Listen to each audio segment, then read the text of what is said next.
Okay, Assalamualaikum warahmatullahi wabarakatuh. Bersama saya Nur Hayati Othman dalam kisah inspirasi sukses. Hari ini bersama saya seorang selebriti yang tidak asing lagi. Okey, jom. Assalamualaikum, apa khabar Azhar? Sihat? Waalaikumsalam. Terima kasih Minggu Wanita sekali sudi datang dekat Rumah Sejadah. Inilah dia Rumah Sejadah saya. Wow, kan menarik.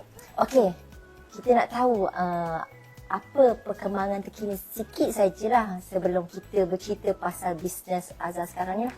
Okey, macam seperti biasa, saya kebanyakannya menghabiskan masa dekat Rumah Sejadah sebab banyak aktiviti yang dilakukan dekat sini dan selainnya adalah sedikit sebanyak syuting, penggambaran drama dan selebihnya memang menghabiskan masa di Rumah Sejadah untuk sebab di Rumah Sejadah ni bukan saja terdapat sejadah-sejadah tetapi ada juga yang saya perlu praktikkan kerana dekat atas ada Precious Aljana dan juga Naura BFF, bermaksud baju-baju yang kami buatkan untuk semua wanita di luar sana.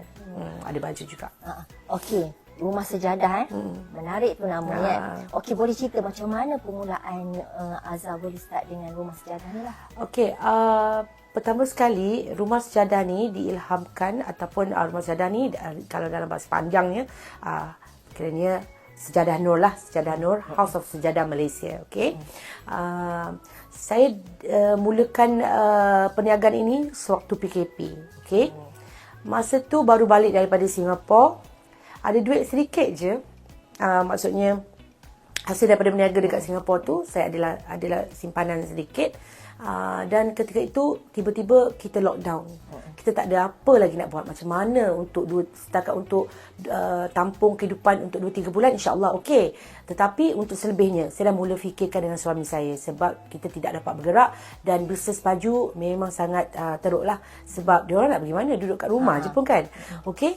Dan ketika itu saya punya business partner Datin Ila, dia menyarankan dengan saya, okey, selain daripada kita buat bisnes baju ni, apa kata kalau Azlan buat bisnes sejadah. So saya cakap lah, Kak, macam mana nak buat sejadah, nak ambil sejadah kat mana. Dan kebetulan memang Allah mudahkan, sejadah ini diambil kebetulan jiran saya, beliau mempunyai kedai kapet dan dekat kedai kapet tu ada sejadah-sejadah. Dan kebetulan kami ambil kain daripada beliau juga. Jadi benda ni sangat-sangat mudah. Allah pemudahkan segala urusan macam itulah. Terus ambil daripada kedai dia je. Tapi kiranya dari tahun bila tu yang Rumah Sejadah ni? Kita lockdown 2019, betul? Penghujung 2019. Jadi mula bisnes pun 2019. So, macam sampai mana, sekarang. macam mana perjalanan permintaan daripada Rumah Sejadah ni? Okey, sebabkan kita punya lockdown ni dia macam lockdown, tiba-tiba dapat buat syuting. Jadi saya bawa sedikit beberapa helai.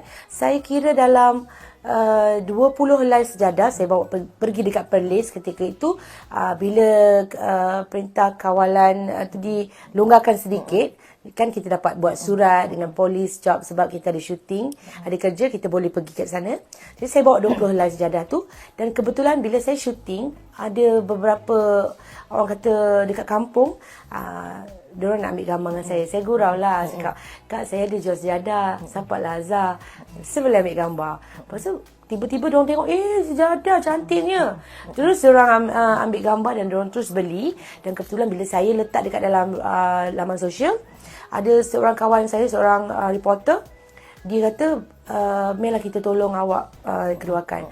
Bila dia keluarkan dekat dalam portal beliau, dan ketika itu memang ramai juga orang tak bekerja dan mungkin mereka tertengok dan start daripada itu mereka terus order sampailah hari ini, alhamdulillah makin besar dah tak mampu dah untuk letak dekat rumah sendiri dan alhamdulillah Allah mudahkan urusan saya. Saya memang teringin nak ada rumah sejadah sendiri. Rumah saya dikelilingi oleh sejadah-sejadah. Saya selalu bayangkan ketika saya mula-mula tu, cakap biasanya kalau ada tempat letak sejadah kan.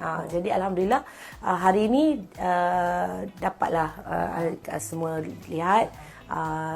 inilah dia rumah sejadah saya.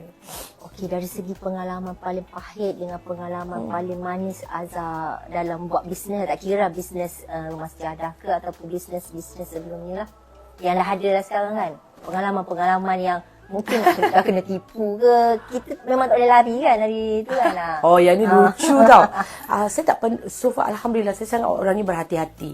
Saya jarang kena tipu daripada segi duit dan sebagainya. Tetapi waktu saya mula bisnes sejadah, saya excited. Jadi orang ramai datang dekat rumah saya tau.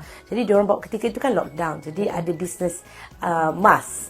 Saya tengok emas dia cantik-cantik. Lepas tu dia pun bagi saya. Dan yang best tu,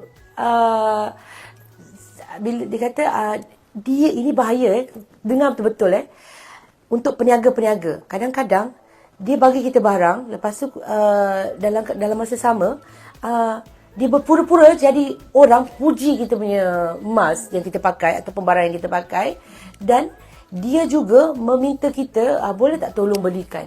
Ataupun dalam dia kata banyak jugalah, dalam 20-30 helai macam tu. So, saya pun excited. Rupa-rupanya orang yang bagi saya tu, dia juga berpura-pura jadi customer yang nak beli barang. Dan saya ketika, saya macam boleh terlupa pula. Saya terlalu percaya juga. Maksudnya dalam masa saya berhati-hati tu, saya terkena juga RM500 lah. Kalau lebih kurang RM500. Jadi yang itulah pengalaman dia. Jadi sebabkan tu saya dah serik untuk buat dekat rumah. Jadi saya lebih berhati-hati. Orang yang dekat luar sana, para peniaga ataupun para artis, para selebriti, kalau betul dia hantar yang bank statement tu. Tetapi saya lupa untuk tengok yang successful. Oh, okey. Ada penafis lah. Jadi kena hati-hati. Lepas ni dia cuma letak benda tu, jadi dia tak letak pun successful. Accept saja kan. Kena hati-hati para peniaga kena tengok successful tu. Itulah pengalaman saya. Dia berpura-pura menjadi customer dan berpura-pura menjadi orang yang memuji kita. Cantiklah Kak, boleh tak kirim? Sebab saya kata saya tak jual emas tu. Tapi boleh tak tolong belikan? Itulah kejadian dia. Bila kita minta, macam-macam alasan yang dia berikan. Suruh pulang duit, dia terus hilang. Tapi bagi saya anggap benda tu tak ada rezeki untuk Azhar. Itu je lah. Itulah. Okey, bercerita pasal bisnes, kita nak cerita sikit je pasal kehidupan Azhar dengan family lah. Boleh cerita sikit tak? Mungkin peminat nak tahu kan. Okey, alhamdulillah saya happy je dengan family. Saya ada kiranya perniagaan ini bersama dengan keluarga. Itu suami saya. Dan ada banyak masa dengan anak. Kadang-kadang kalau kita syuting je, sampai kita tengok je anak saya dah besar dah. Itu terjadi pada anak yang pertama. Tapi yang kedua ni kita dah betulkan keadaan tu balik. Saya hanya ambil syuting kalau bersama dengan rakan-rakan saya sahaja. Ada production yang saya rasa macam okey. Sebab saya ikut pada keselesaan kita dan mereka faham jadual kerja Azhar. Contohnya dia orang tahu dah Azhar memang ada kadang-kadang tu dia pergi ke Singapura. Jadi kelonggaran tu saya minta untuk 3 hari tu memang saya fokus untuk berniaga. Pengikut di laman sosial, dia kata dia tak ada modal yang banyak. Kak Azhar boleh tak ajar kita macam mana Kak Azhar buat bisnes. Saya mula bisnes, saya beritahu 10 helai sejadah je. Kan saya takut mula nak buat sejadah tu kan, 10 helai je. 10 helai tu sejadah tu dapat untung simpan. Lepas tu saya guna sikit je nak beli makanan untuk anak masa tu, susu dia. Lepas tu saya cakap tak apa, kita ikat perut sikit sebab insya-Allah kita ada simpan duit. Waktu senang simpanlah duit sebab kita akan guna waktu susah kita. Allah dah uji dah kita ketika PKP tu. Dan secara tiba-tiba kita diujikan. Jadi ada sedikitlah simpanan yang saya simpan.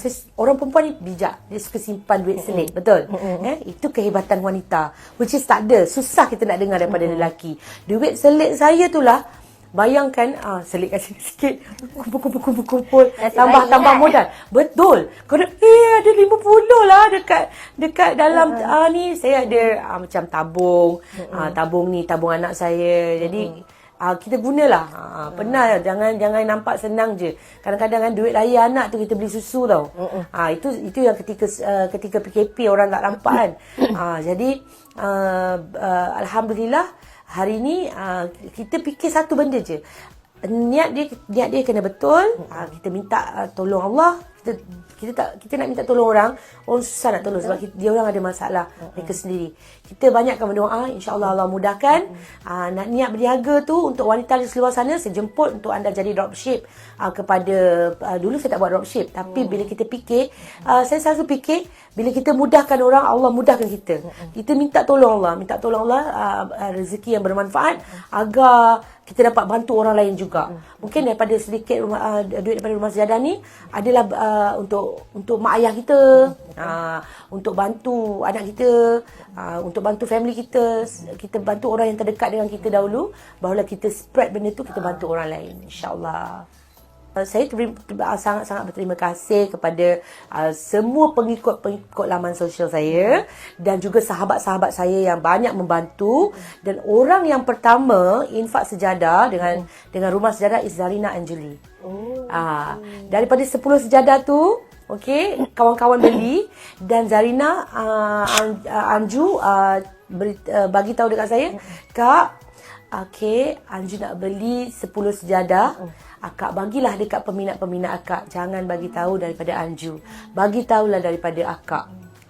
Sebenarnya serba salah kan. Saya just bagi tahu, okey, ni seorang hamba Allah nak bagi infak sejadah. Jadi bermulalah infak sejadah sehinggalah hari ini. Itulah saya pegang ni. Kalau kita mudahkan urusan orang, Allah akan pemudahkan urusan kita. Percayalah dalam bisnes kita ada rezeki orang lain juga. Dan sebab itulah mungkin rezeki infak kan untuk sahabat-sahabat di luar sana. Okey, sebelum kita mengakhiri kisah inspirasi Azhar ini, kita nak dengar apa kata-kata akhir Azhar sendirilah. Okey, pertama sekali Azhar ingin mengucapkan banyak-banyak terima kasih kepada Mingguan Wanita dan juga Puan Yati sendiri kerana sudi datang dekat Rumah Sejadah. Dan terima kasih Azhar kepada Allah Subhanahu Wa Taala untuk rezeki yang hebat ini, dan dapatlah Azhar berkongsi dengan semua follower-follower Azhar di luar sana dan juga rakan-rakan yang memang nak cari sejadah, nak menunaikan infak-infak mereka. Terima kasih kepada semualah untuk atas apa orang kata sokongan yang sangat-sangat Azhar tak jangka lah. Terima kasih juga kepada ibu dan arwah bapa Azhar atas doa mereka, keluarga mertua saya yang sama-sama bantu. Orang kata mak mertua saya juga kan, kadang-kadang infak sejadah tu datang banyak. Mak mertua saya tolong, kakak ipar, adik-adik ipar saya, sebab keluarga saya jauh kan. Jadi mereka inilah orang-orang yang membantu, dan juga staf saya, Zel, dan juga tim saya ke Singapura, AB Abadi, Jaja. Tanpa mereka ni, Shikin, tanpa mereka ni, saya rasa tak lengkap lah. Dan terutamanya untuk suami yang tercinta, sebab ini adalah bisnes kita bersama. Dan alhamdulillah berkat doa beliau sendiri kan, jadi hari ini kita dapat bertahan selama 3 tahun. Alhamdulillah 3 tahun, dan insya-Allah seterusnya. Terima kasih banyak. Terima kasih Allah. Azhar terus sukses. Alhamdulillah.